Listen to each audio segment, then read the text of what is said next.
Hey crew, it's Pitt, and I am back with some more ancient lore. Today we are diving back into the works of Dante Alighieri. This is going to be the wrap up of Hell and the beginning of Purgatory. We are reading 6 cantos aloud. Part of this is vocal therapy. My voice may go in and out a little bit. If that's too much for you, it is understood. If you would like to start at the beginning, I have provided the links at the top, and they automatically are provided down below so that you can find the other playlists where I have a lot of other content. With all that being said, we are going to dive into Canto 31. We will be finishing up in Hell and beginning in Purgatory today. Canto 31. 1. And the self-same tongue first wounded me, so that it tinged the one cheek and the other, and then held out to me the medicine. Thus do I hear that once Achilles' spear, his and his father's, used to be the cause, first of a sad and then a gracious boon. We turned our backs upon the wretched valley, upon the bank that girds it round about, going across it without any speech. There it was less than night and less than day, so that my sight went little in advance, but I could hear the blare of a loud horn, so loud it would have made each thunder faint, which counter to it following its way, mine eyes directed wholly to one place. After the dolorous discomfiture when Charlemagne the Holy Empire lost, so terribly Orlando sounded not. Short, while my head turned thitherward I held, when many lofty towers I seemed to see, whereat I, Master, say, what town is this? And he to me, because thou peerest forth athwart the darkness at too great a distance, it happens that thou errest in thy fancy. Well shalt thou see if thou arrivest there how much the sense deceives itself by distance. Therefore a little faster spur thee on. Then tenderly he took me by the hand and said, before we farther have advanced, that reality may seem to thee less strange. Know that these are not towers, but giants, and they are in the well around the bank, from navel downward, one and all of them. As, when the fog is vanishing away little by little, doth the sight refigure, whatever the mist that crowd the air conceals, so piercing through the dense and darksome air, more and more near approaching toward the verge, my error fled, and fear came over me, because as on its circular parapets Monte Regione crowns itself with towers, even thus the margin which surrounds the well, with one half of their bodies turreted, the horrible giants whom Jove menaces even now from out the heavens when he thunders, I of one already saw the face, shoulders, and breast, and a great part of the belly, and down along his sides both of the arms. Certainly nature, when she left the making of animals like these, did well indeed, but by taking such executors from Mars. And if of elephants the whales she doth not repent her, whosoever looketh subtly, more just and more discreet, will hold her for it. For where the argument of intellect is added unto evil, will, and power, no rampart can the people make against it. His face appeared to me as long, as long and as large as is at Rome the pine cone of St. Peter's, and in proportion were the other bones, so that the margin, which an apron was down from the middle, showed so much of him above it that to reach up to his hair 3 Frieslanders in vain had vaunted them, for I beheld 30 great palms of him, down from the place where his mantle buckles.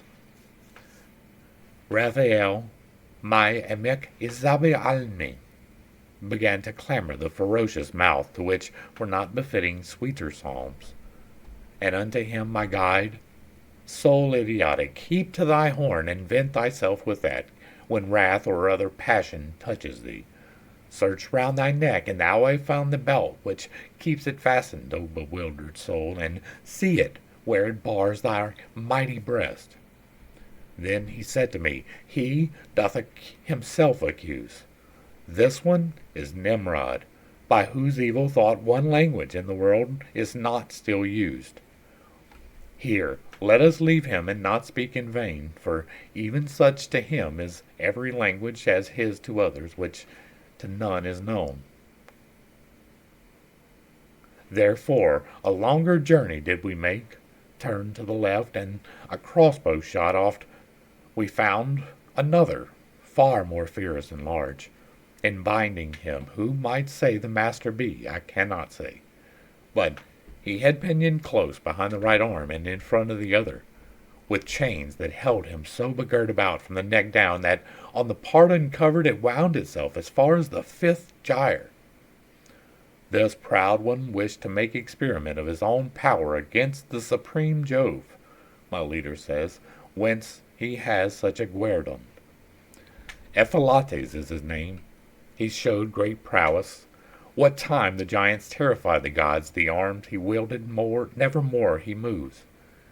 And I to him, if possible, I should wish that of the measureless Briareus these eyes of mine might have experience. Whence he replied, Thou shalt behold Antaeus, close by here, who can speak and is unbound, who at the bottom of all crime shall place us. Much farther yon is he whom thou wouldst see, and he is bound, and fashioned like to this one, save that he seems in aspect more ferocious. There never was an earthquake of such might that it could shake a tower so violently as Ephialtes suddenly shook himself. Then was I more afraid of death than ever, for nothing more was needful than the fear, if I had not beheld the manacles.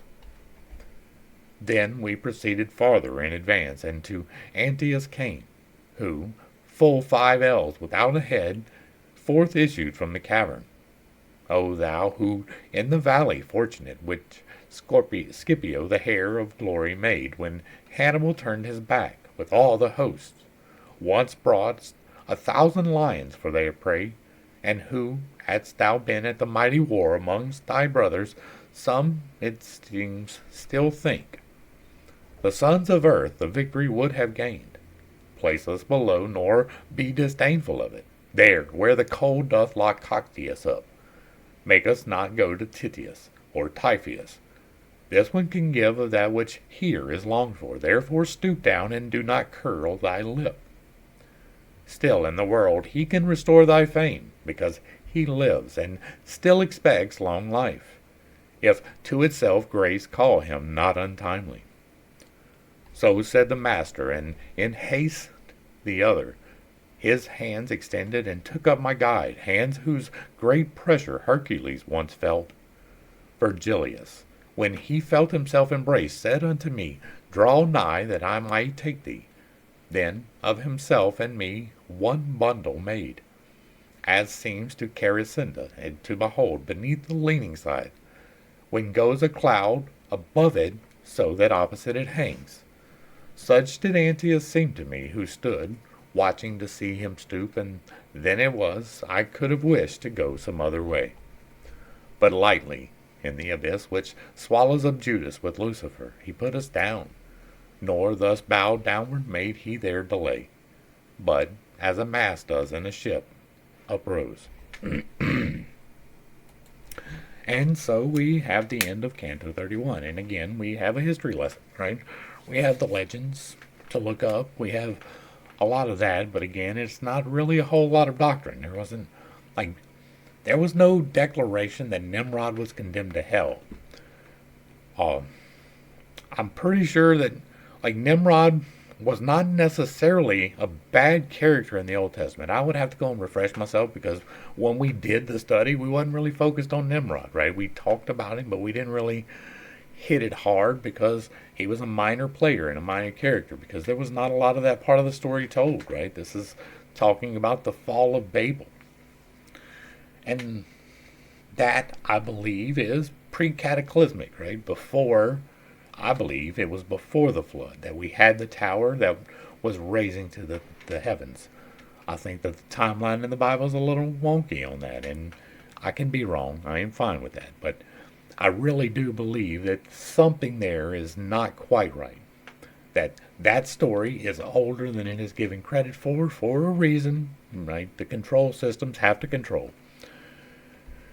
Anyway, let's dive into Canto 32 and see if we can get the rest of the way through hell. If I had rhymes both rough and straightious, as were appropriate to the dismal hole down upon which thrust all of the other rocks, I would press out the juice of my conception more fully. But because I have them, I would press out the juice of my conception? Come on, what the... But because I have them not without fear I bring myself to speak. For 'tis... Like, I can't get over that. I can't get... How are you expressing that juice? I can't help it. For 'tis no enterprise to take in jest to sketch the bottom of all the universe, nor for a tongue that cries Mama and Babo. But may those ladies help this verse of mine who helped Amphion in enclosing Thebes, that from the fact the word be not diverse. O rabble ill-begotten above all, who are in the place of speak of which is hard. 'Twere better ye had here been sheep or goats, off-centered, when we were down with the darksome well beneath the giant's feet, but lower far, and I was scanning still the lofty wall. I heard it said to me, Look how thou steppest, take heed thou do not trample with thy feet the heads of the tired, miserable brothers. Whereat I turned me around and saw before me and underfoot a lake, that from the frost the semblance had of glass and not of water. So thick a veil never made upon its current in winter time Danube in Austria, nor there beneath the frigid sky of the Don. And here it was that, so that if Tambernich had fallen upon it, or Pietrapana, even at the edge, would not have given a creak. And as to croak, the frog doth place himself, with muzzle out of water, when is dreaming of gleaning oft times the peasant girl, livid, as far down as where the shame appears, where the discolent shades within the ice, setting their teeth unto the note of storks, each one his countenance held downward bent, from mouth the cold, from eyes the doleful heart, among them the witness of itself procures. When round about me somewhat I had looked, I downward turned me, and saw two so close, their hair upon their heads together mingled. Ye, who so strain your breasts together, tell me, I said, who are you? And they bent their necks, and when to me their faces they had lifted, their eyes, which first were only moist within, gushed over the eyelids, and the frost congealed the tears between, and locked them up again. Clamp never bound together wood with wood so strongly, whereat they, like two he-goats, butted together, so much wrath overcame them. And one, who had by reason of the cold lost both his ears, still with his visage downward said, Why dost thou so mirror thyself in us? If thou desire to know who these two are, the valley whence Bisinzio descends belonged to them and to their father Albert. They from one body came, and all Cana. Thou shalt search through, and shalt not find a shade more worthy to be fixed in gelatine.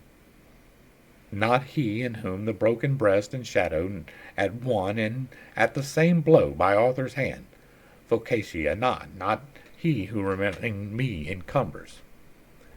And so, with his head I see no further forward, and bore the name of Sasso Masseroni. Well knowest thou who he was, if thou art Tuscan. And thou that put me not to further speech, know that I, Camision de Piazzi, was, and wait Carlino to exonerate me. Then beheld I beheld 1,000 faces made purple with cold, whence over me comes a shudder, and evermore will come at frozen ponds. And while we were advancing toward the middle, where everything of weight unites together, and I was shivering in the eternal shade, whether 'twere will or destiny or chance, I know not, but in walking among the heads I struck my foot hard in the face of one, Weeping, he growled, "Why dost thou trample me? Unless thou comest to increase the vengeance of Montparnasse, why dost thou molest me?"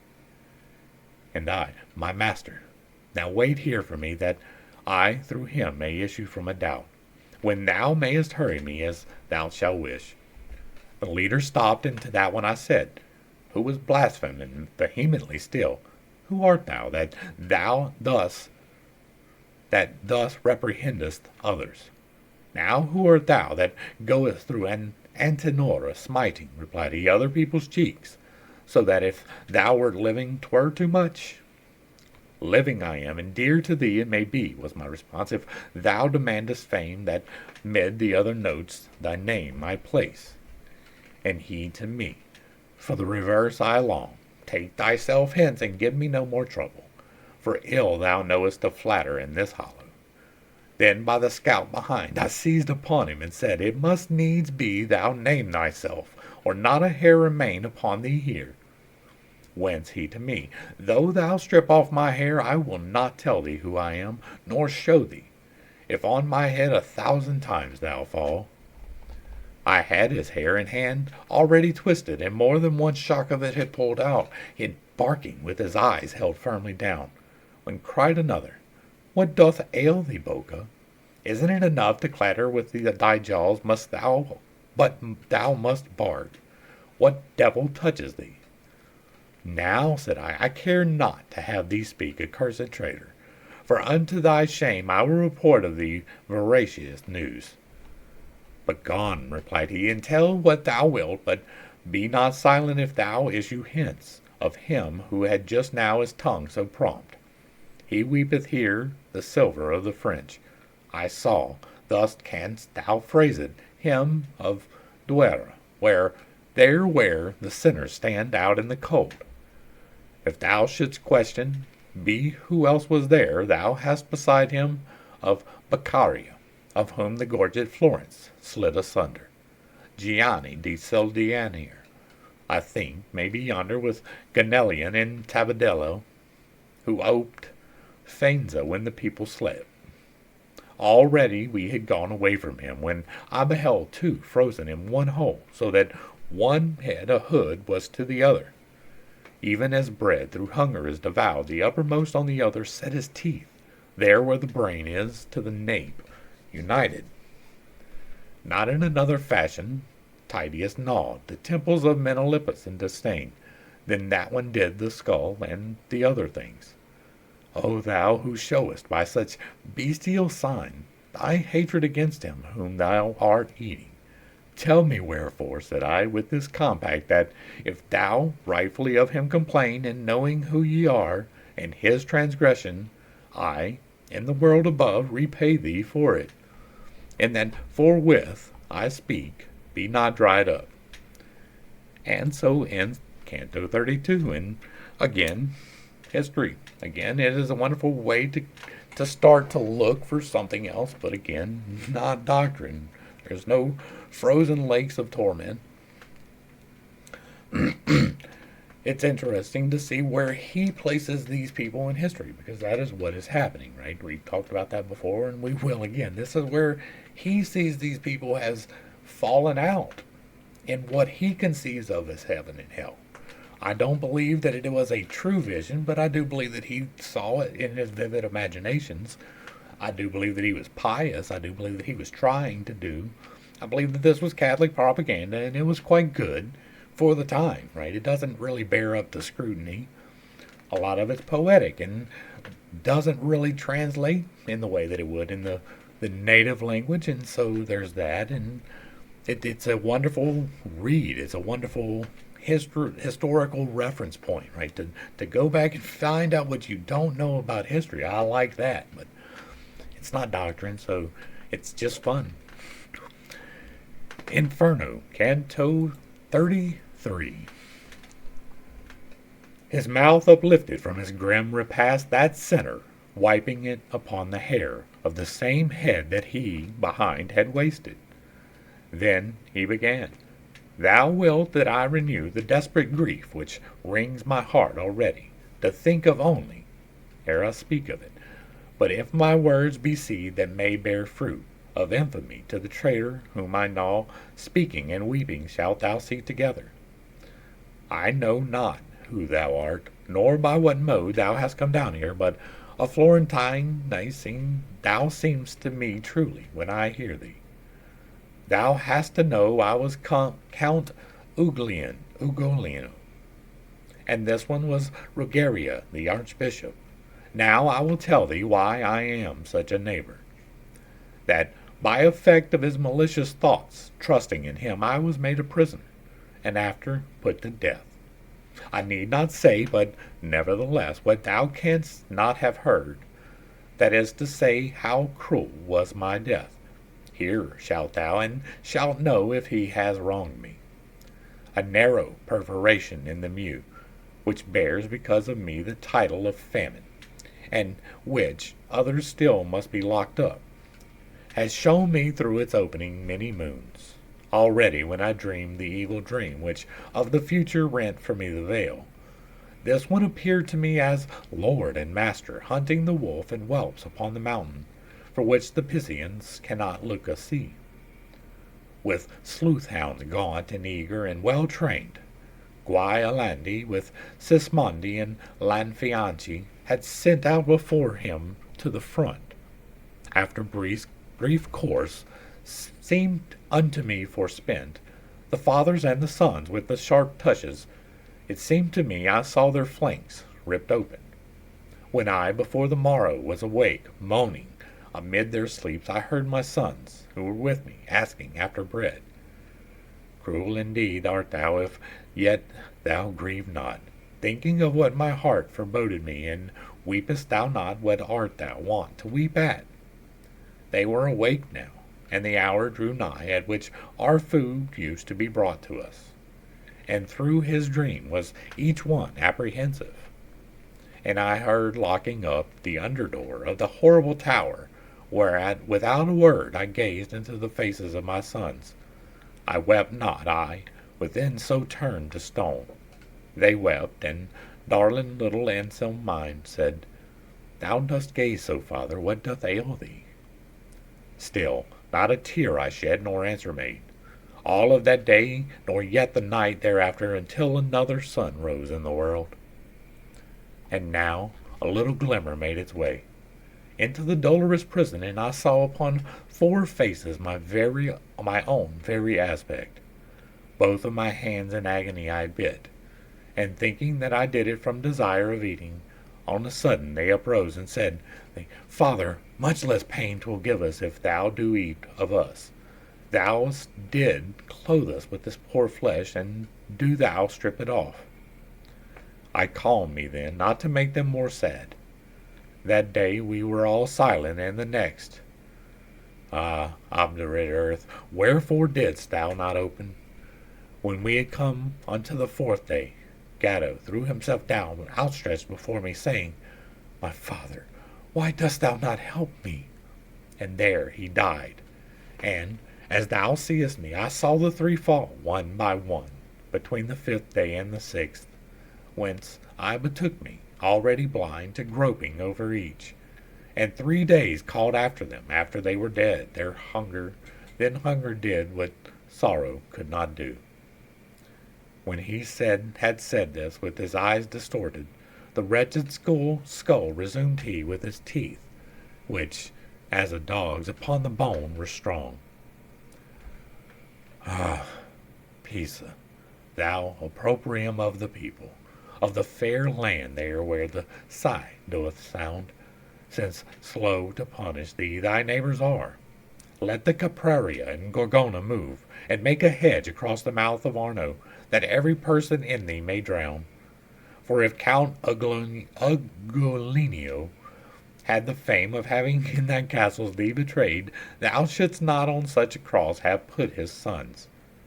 Guiltless of any crime, thou modern Thebes, their youth made Uguccione and Brigata, and the other 2 my song doth name above.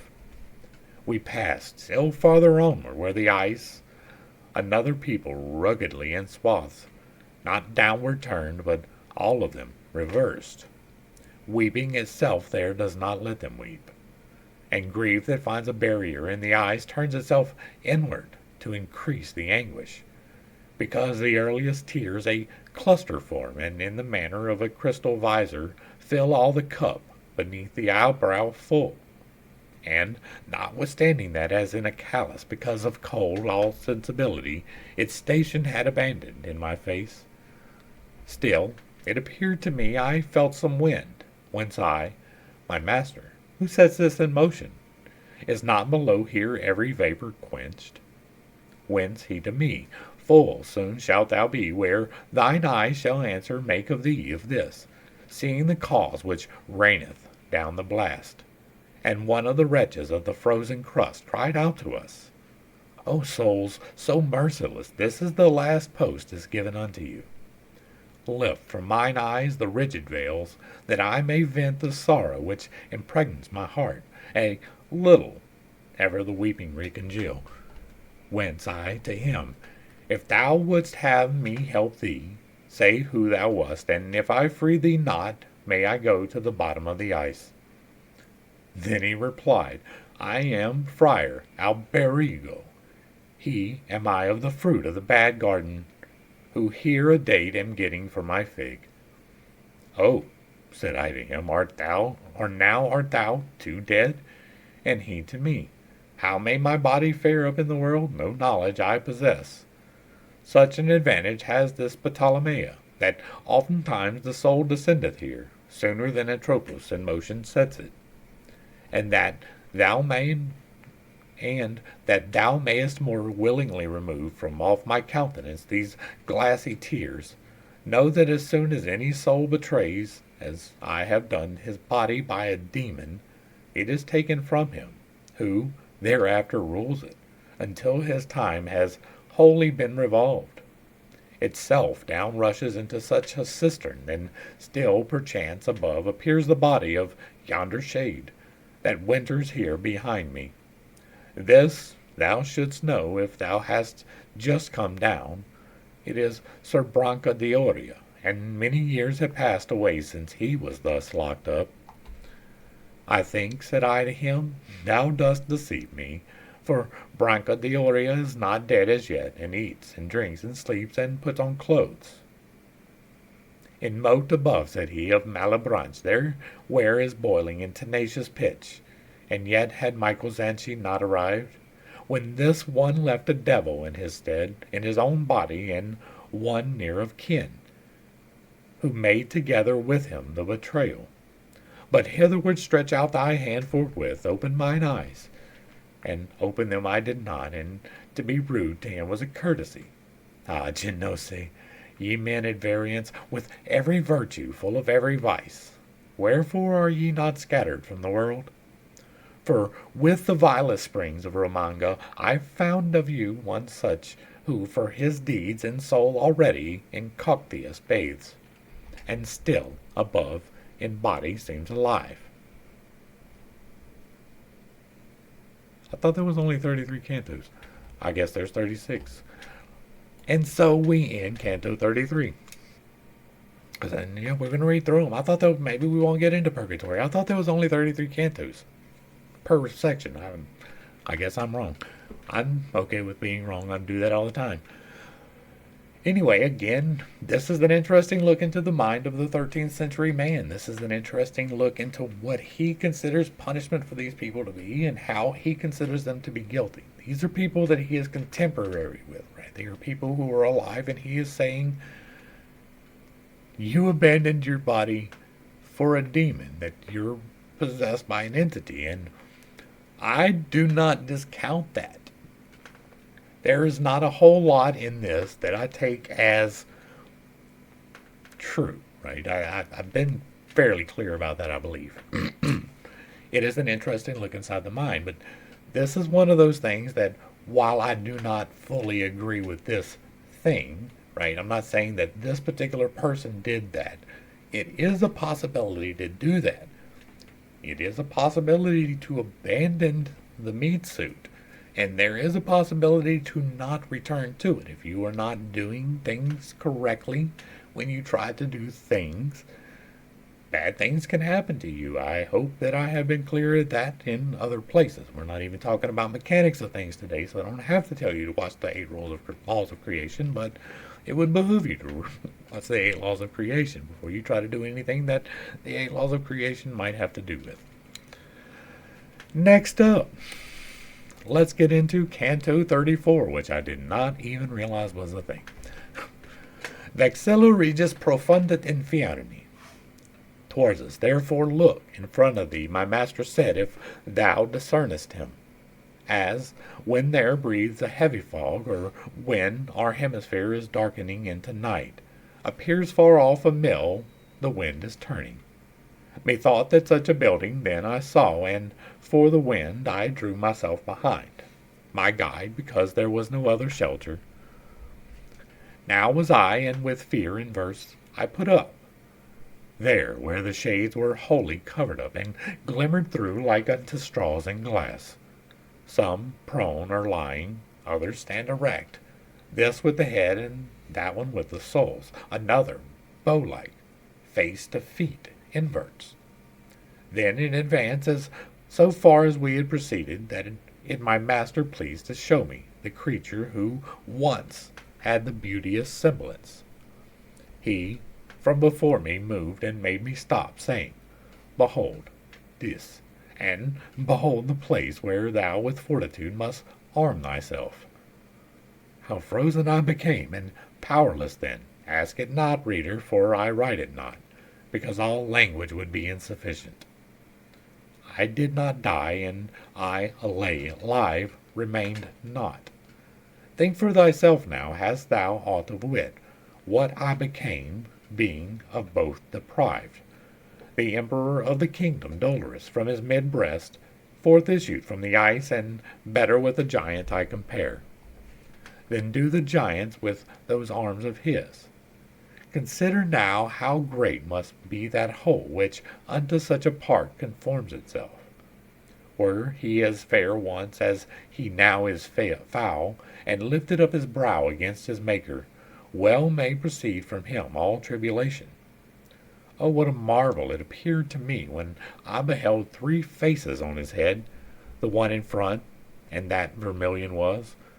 2 were the others that were joined with this, above the middle part of either shoulder, and they were joined together at the crest. And the right hand one seemed twixt white and yellow. The left was such to look upon as those who come from where the Nile falls valleyward. Underneath each came forth 2 mighty wings, such as befitting were so great a bird. Sails of the sea I never saw so large. No feathers had they, but as of a bat their fashion was, and he was waving them so that the 3 winds proceeded forth therefrom. Thereby Cocytus wholly was congealed. With 6 eyes did he weep, and down 3 chins trickled the teardrops and the bloody drivel. At every mouth he with his teeth was crunching a sinner in the manner of a brake, so that he 3 of them tormented thus. To him in front the biting was as naught unto the clawing, for sometimes the spine, utterly stripped of all the skin, remained. That soul up there which has the greatest pain, the master said, is Judas Iscariot. With head inside he plies his legs without. Of the 2 others who head downward are, the one who hangs from the black jowl is Brutus. See how he writhes himself and speaks no word. And the other, who so stalwart seems, is Cassius. But night is reascending, and 'tis time that we depart, for we have seen the whole. And seemed him good, I clasped him around the neck, and he the vantage seized of time and place. When the wings were opened wide apart, he laid fast upon the shaggy sides. He fell to fell, descended downward then between the thick hair and the frozen crust. When we were come to where the thigh revolves exactly on the thickness of the haunch, the guide, with labor and with hard-drawn breath, turned round his head where he had his legs, and grappled to the hair as one who mounts. So that to hell I thought we were returning. Keep fast thy hold, for by such stairs as these the master said, panting, as one fatigued, must we perforce depart from so much evil? Then, through the opening of a rock he issued, and down upon the margin seated me. Then, towards me he outstretched his weary step. I lifted up mine eyes, and thought to see him, thought to see Lucifer in the same way I had left him, and beheld him upward hold his legs. And if I then became disquieted, let stolid people think who do not see what the point is beyond which I had passed. Rise up, the master said, upon thy feet. The way is long and difficult, the road, and now the sun to middle tierce returns. It was not any palace corridor, there where we were, but a dungeon natural, with floor uneven and unease of light. Here from the abyss I tear myself away. My master, said I, when I had arisen, to draw me from an error, to speak a little. Where is the ice? And how is this one fixed thus upside down? And how, in such short time from eve to morn, has the sun made his transit? And he to me, thou still imaginest thou art beyond the centre, where I grasp the hair of the fell worm who minds the world. That side thou wast so long as I descended, when round I turned me, thou didst pass the point which things heavy draw from every side. And now, beneath the hemisphere art come opposite that which overhangs the vast dry land, and neath whose cope was put to death. The man who without sin was born and lived, thou hast thy feet upon the little sphere, which makes the other face of the Judicia. Here it is morn when it is evening there, and he who with his hair a stairway made us still fixed remaineth as he was before.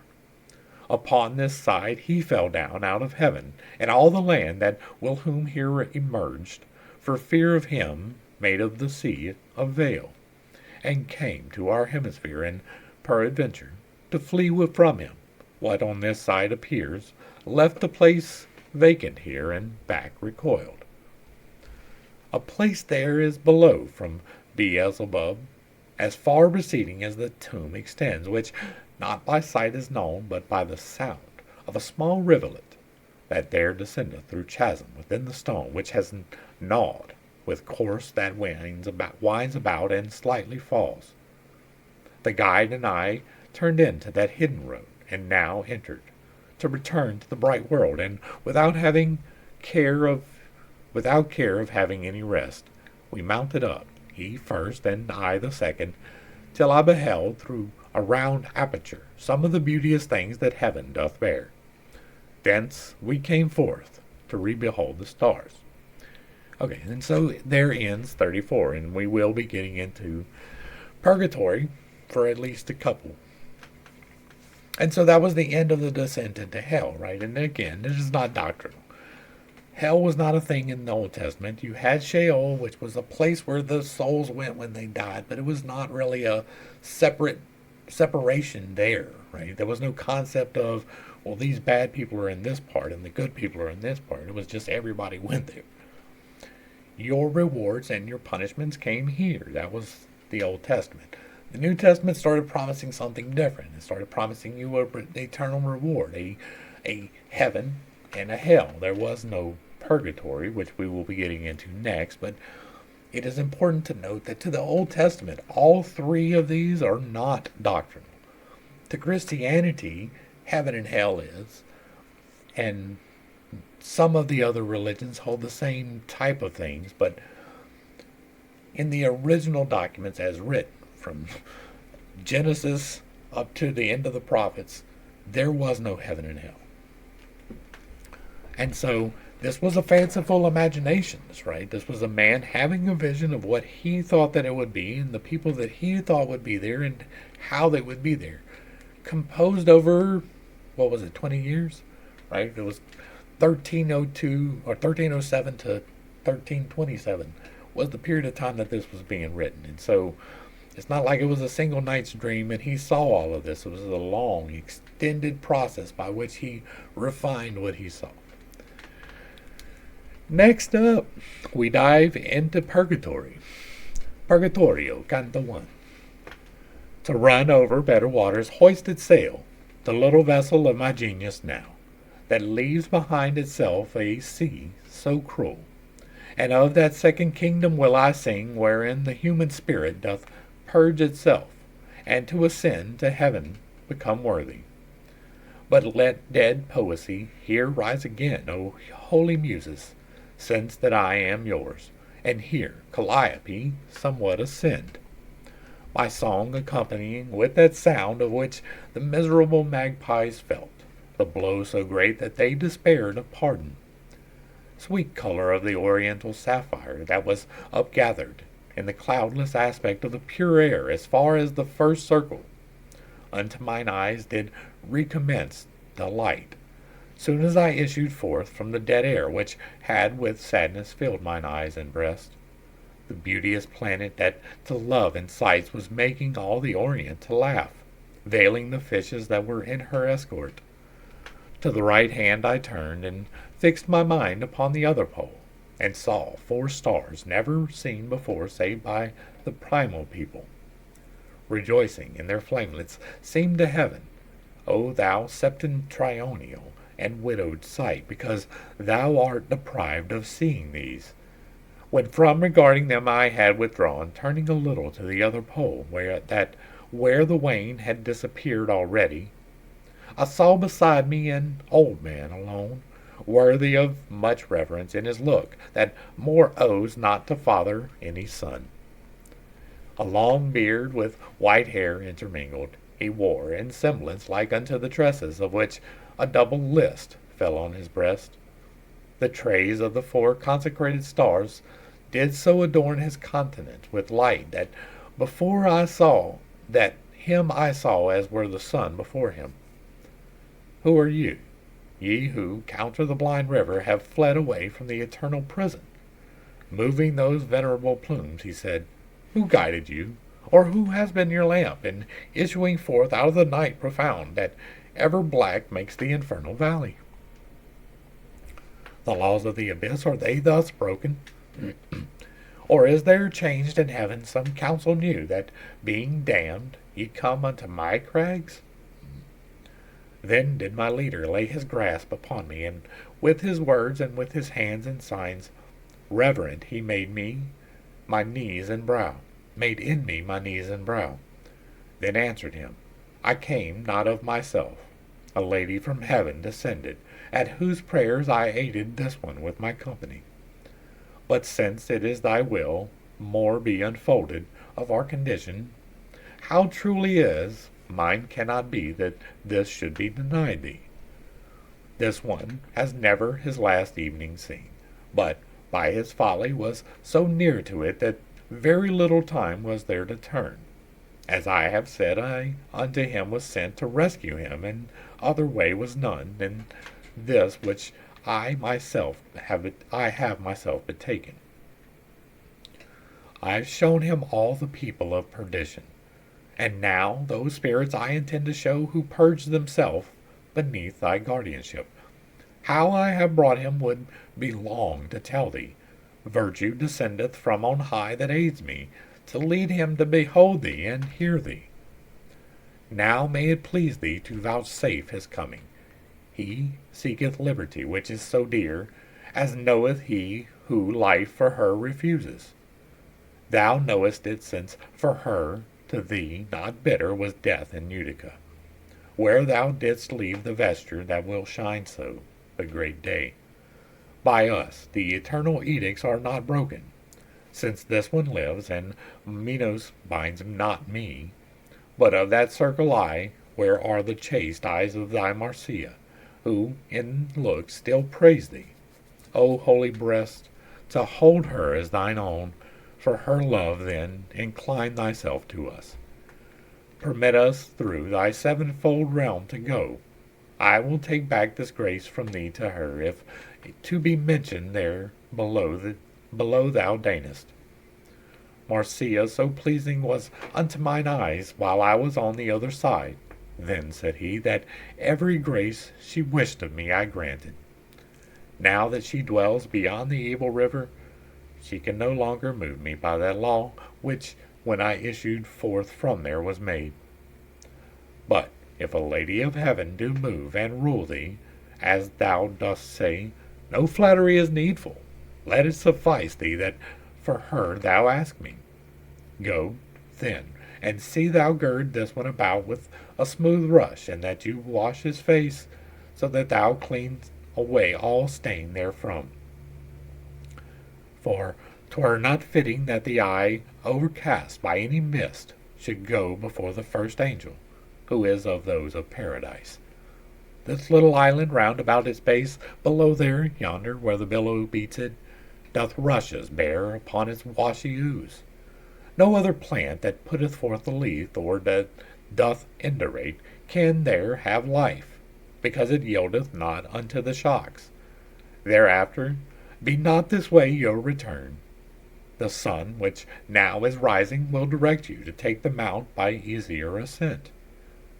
With this he vanished, and I raised me up without a word, and wholly drew myself unto my guide, and turned my eyes to him. And he began, Son, follow thou my steps. Let us turn back, for on this side declines the plain unto its lower boundaries. The dawn was vanquishing the matinal hour, which fled before it, so that from afar I recognized the trembling of the sea. Along the solitary plain we went, as one who unto the lost road returns, and till he finds it seems to go in vain. As soon as we were come to where the dew fights with the sun, and being in a part where shadow falls, little evaporates, both of his hands upon the grass outspread, in gentle manner did my master place, whence I, who of his action was aware, extended unto him my tearful cheeks. There did he make me an uncovered wholly, that hue which hell had covered up in me. Then came we down upon the desert shore, which never yet saw navigate its waters, any that afterward had known return. There he begirt me as the other pleased, O marvelous! For even as he called the humble plant, such it sprang up again, suddenly, there where he uprooted it. And so ends Canto 1. And we have some interesting symbology, right? This is, nobody ever comes out of hell into purgatory, and you're not allowed to be in purgatory dirty. You have to cleanse. That's funny. Like, the point of purgatory is supposed to be to cleanse your sins, and apparently you can't even have them when you come in. It's interesting to note that as well, they clean the countenance. We talked about the countenance when we were in Bible study, but I believe that that is the divine aura, the eighth one that surrounds you, that you have access to if you are properly aligned. And they cleanse it and return it to the proper colors. And I think that's also one of the truths that are sometimes hidden in fictions. Next up, let's do Canto 2, and this is probably where we're going to wrap it up for today. Purgatory Canto 2. Already had the sun the horizon reached, whose circle of meridian covers over Jerusalem with its most lofty point, and night that opposite of him revolves was issuing forth from Ganges with the scales that fall out from her hand when she exceedeth, so that the white and the vermilion cheeks of beautiful Aurora, where I was, by too great age were changing into orange. We still were on the border of the sea, like people who are thinking of their road, who go in heart and with the body stay.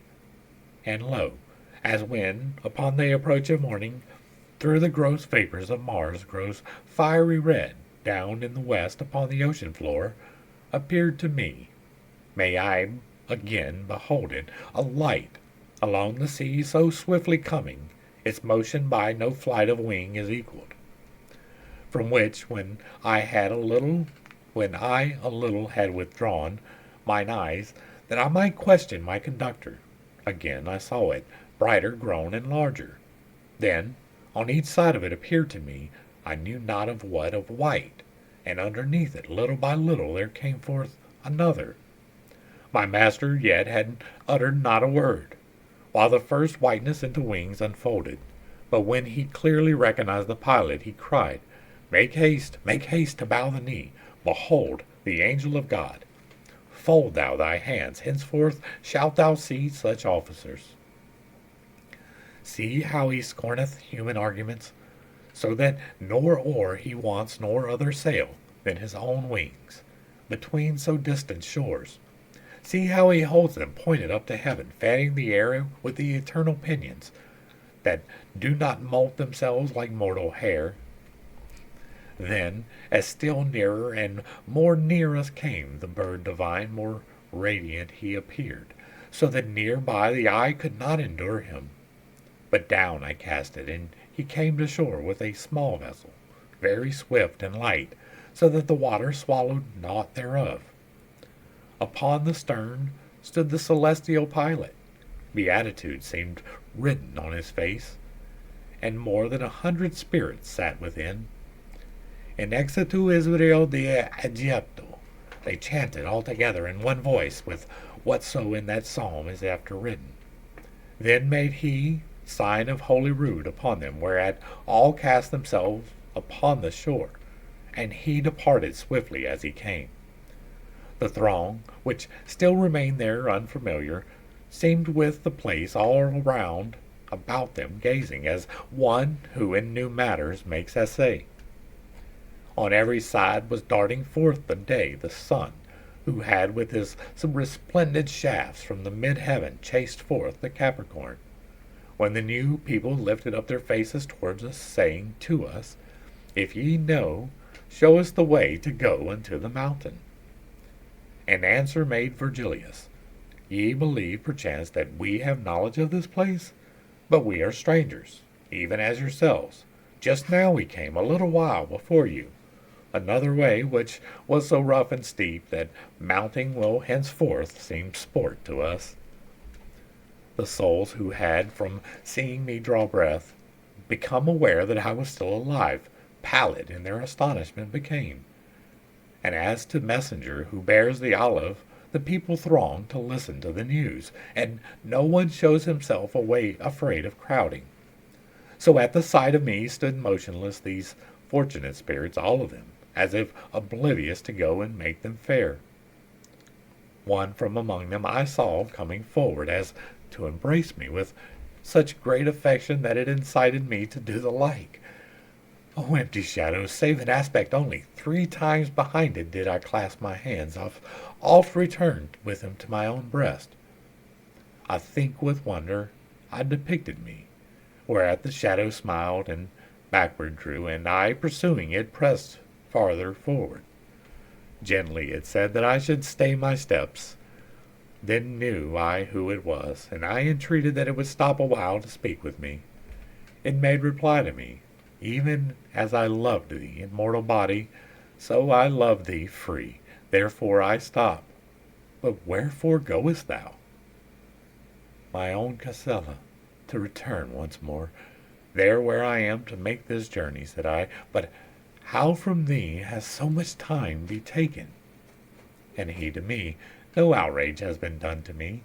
If he who takes both when and whom he pleases has many times denied me this passage, for of a righteous will his own is made, he, sooth to say, for 3 months past has taken whoever wished to enter with all peace. Whence I, who now had turned unto that shore where salt the waters of the Tiber grow, benignantly by him have been received. Unto that outlet now his wing is pointed, because forevermore assemble there those who towards Acheron do not descend. And I, if some new law take not from thee memory or practice of the song of love which used to quiet in me all my longings, thee may it please to comfort therewithal somewhat this soul of mine that with its body hitherward coming is so much distressed. Love, that within my mind discourses with me. Forthwith he began so melodiously. The melody within me is still sounding. My master and myself, and all that people which with him were, appeared as satisfied as if naught else might touch the mind of any. We, all of us, were moveless and attentive, unto his notes, and lo, the grave old man exclaiming, "What is this, ye laggard spirits? What negligence, what standing still is this? Run to the mountain to strip off the slough, that lets not God be manifest to you." Even as when, collecting grains or tares, the doves together at their pasture met, quiet, nor showing their accustomed pride, if aught appear of which they are afraid, upon a sudden leave their food alone, because they are assailed by greater care. So that fresh company did I behold, the song relinquish, and go towards the hill, as one who goes and knows not whitherward. Nor was our own departure less in haste. And so ends Canto 2, and that's where we're going to go ahead and wrap this one up. This is a completely different tempo and tenor, right? This is a completely different view of things. It's not quite paradise yet, but it is a whole lot better than where we came from. There's nobody writhing in pain, nobody burning, nobody with their heads turned backwards, nobody with poop on their face. Like, everybody seems to be okay. They seem to be traveling towards something. We're going to see more of that as we go further along, and it will be interesting. Again, this is a man's vision. This was from 1300s. This was, what was it, 700, 800 years ago? We did the math. I'm not going to do it again. But it was almost a century ago, or almost a millennia ago. A century. Almost a millennia ago. And we see that men did not think so very differently than they do now. I'm sure that there are people who could come up with the same types of punishments that we saw going through hell, and I'm not sure what purgatory holds forward. I don't think I've ever even read into purgatory or paradise. I've read parts of hell before, but never like this. So it's an interesting read for me for no other reason than for the historical aspects of it. I like it just for the simple fact that it's telling me that I don't know quite as much about history as I thought I did, and I am interested in learning more. So if you have references, leave them down below. Hopefully I brought a little bit of enlightenment and not too much confusion to a set of not too difficult topics. Again, this is not doctrine. This is not even in the Bible. So it's a good allegory. It's fun to read. It's to see the machinations of the human mind, and they can be torturous, and hopefully they can be a little bit pleasurable as we go along too. So if you like what I'm doing here, let me know down below. Hit me with a like, share, and a sub. Throw me a comment. If you really like it, hit me with that super thanks. To the crew, thanks for hanging out. I appreciate every single minute that you were here with me, and I am praying for you every single day. Until next time, I love you. God loves you. You are perfect, whole, and complete just the way that you are. And this has been Pitt's Take. Peace.